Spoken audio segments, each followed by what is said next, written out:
Good evening to everybody. I'm going to share a word of God of Psalms again. It's on Psalm 91. This is long, very long. The Lord, Psalms 31, the Lord a fortress in adversity. Verse 1 to 24. Verse 1. In you, O Lord, I put my trust. Let me never be ashamed. Deliver me in your righteousness. Bow down your ear to me. Deliver me speedily. Be my rock of refuge, a fortress of defense to save me. For you are my rock and my fortress. Therefore, for your name's sake, lead me and guide me, pull me out of the net which they have secretly laid for me. For you are my strength. Into your hand I commit my spirit. You have redeemed me, O Lord God of truth. I have hated those who regard useless idols, but I trust in the Lord. I will be glad and rejoice in your mercy, for you have considered my trouble. You have known my soul in adversities and have not shut me up into the hand of the enemy. You have set my feet in a wide place. Have mercy on me, O Lord, for I am in trouble. My eyes waste away with grief. Yes, my soul and my body, for my life is spent with grief and my years with sighing. My strength fails because of my iniquity, and my bones waste away. Verse 11, and I am a reproach among all my enemies, but especially among my neighbors, and I am repulsive to my acquaintances. Those who see me outside flee from me. I am forgotten like a dead man. Out of mind, I am like a broken vessel, for I hear the slander of many.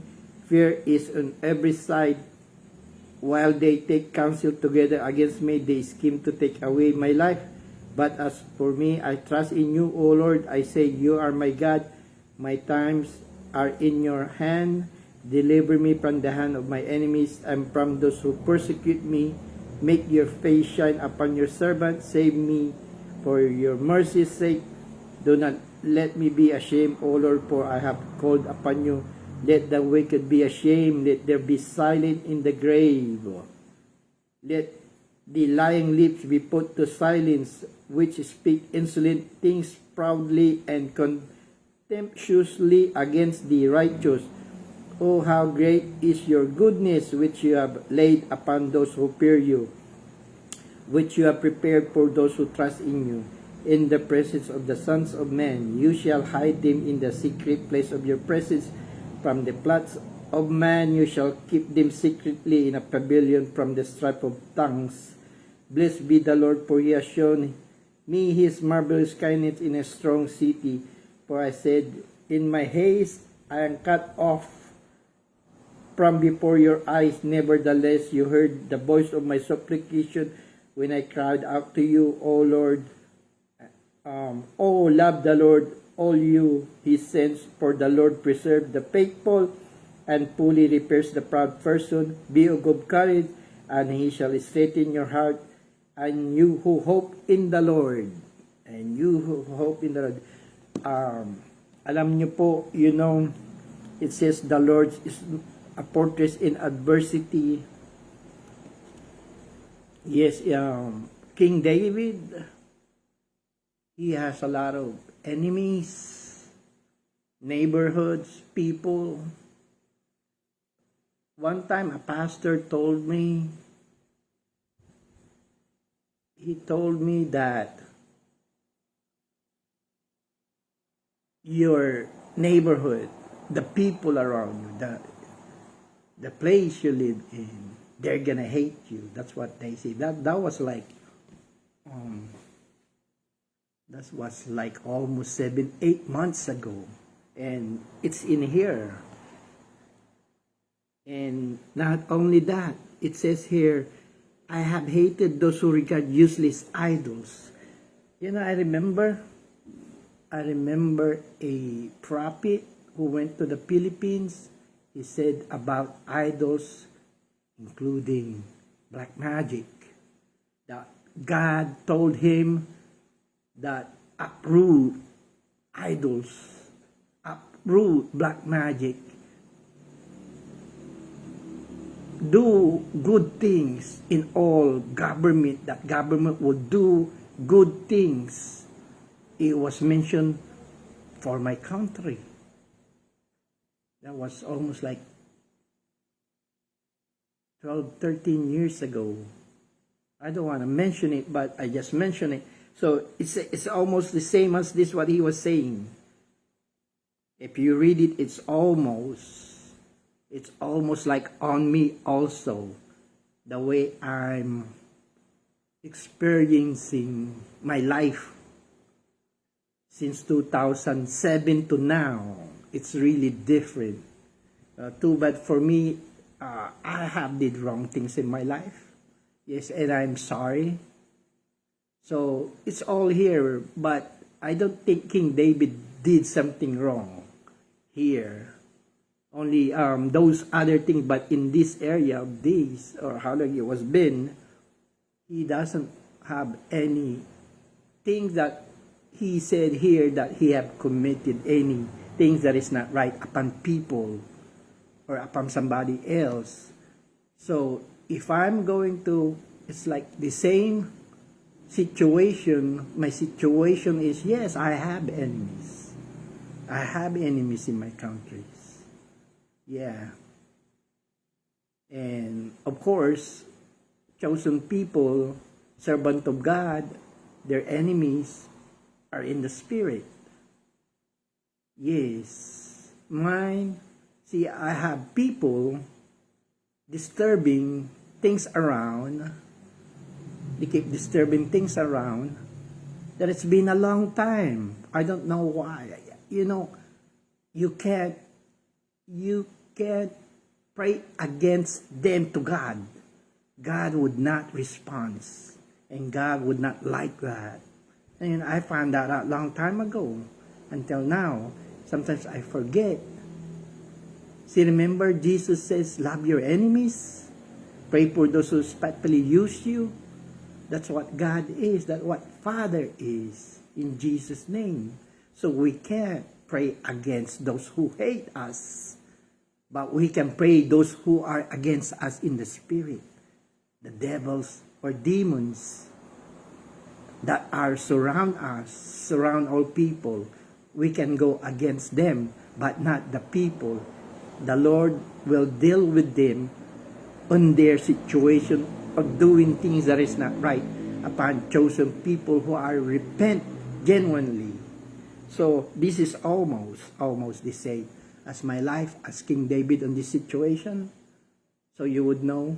And the reason why I speak this in English, so I don't have to in case they would see these and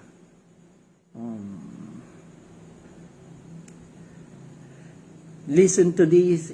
It's not gonna be dubbed into English, since if I'm going to speak it in my own language. So for those who would see these, you know, ESL is my second language, so it's hard to speak English, I tell you. It's been a long time, haven't? It's been a long time. Yes, it's been a long time, 12 years, 13 years, I haven't been speaking English. So please forgive me if I speak this in English, because I know some other pastor here, they speak English and they speak good English rather than me, because they have education. So this, I would like to pray, because it's about enemies in the spirit, enemies in natural realms. I would like to pray while I have read this, including idols. Yes. Lord, I pray that those prophets that you have sent here in my country, that your word is not going to be void.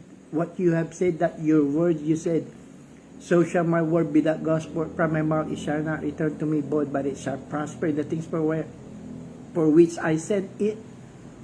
Yes, Lord. Lord, do it, Lord. Do it, Lord. Here in the Philippines, because that's what you have said. You have said about idols. You have said about black magic. Remove it, O Lord. And things that is not right upon my country, Panginoon. Not only in this country, but in all nations, Lord. Remove idols, Lord. You're the only one who can remove idols. You let it go long time ago, Panginoon. You let it go long time ago when you haven't sent Jesus, our Lord. But since you have already sent Him, Lord, we ask these, or I ask this, in His name, Lord, and other that would hear these, we will ask them also. I pray that they would ask it and pray also that you will remove, Lord, according to your word, because they have defiled your temple, Lord. Lord, my God, Father God. Yes, Lord. And those who are in black magic, I pray, like I prayed before, if they don't repent and stop genuinely, the Lord will punish you, and hope He would not destroy those who are in dark powers. But those who are already behind it, there will be no chance. They will be sent into abyss, as God had said it. But to those people who are still, they have still chance to repent and stop genuinely against chosen ones in all nations. So God would do good things to all nations, especially Philippines, because there's a prophecy for the Philippines about the idols. Lord, take care of everything. You're the one who could do things, Lord. You're the one who could remove all things, Lord. In Jesus' mighty name, when time comes. And those who need prayers for healing, I pray for healing on those who have things that they have in their situation in their body, in their bodies, their organs, their kidneys, those who are in dialysis. And especially, I pray also, this is especially because I've been saying it, Chris Aquino, it was in a YouTube that she has lupus. If she could hear this, I pray for you, Chris Aquino, for the lupus. I pray for healing for you. The healing of the blood of Jesus. Jesus said, He is wounded for our transgression. He is bruised for our iniquities. The chastisement of our peace was upon Him. And by His stripe we are healed. You are healed. They are healed. And all that all been hearing this, they will be healed in all kind of diseases which I have not mentioned. Lord, when they pray, when they hear this, Lord, visit your Holy Spirit, be upon them, and heal them, Father God, in the mighty name of Jesus. And if I have said something that it's not right, or it's not correct, Lord, you do that correction, Lord. Correct me, Lord, if I am wrong. Thank you, Father God, in the name of Jesus, and all that could hear this, Lord, be healed, that you will be healed in the mighty name of Jesus, I pray. Amen and amen. Amen. Thank you.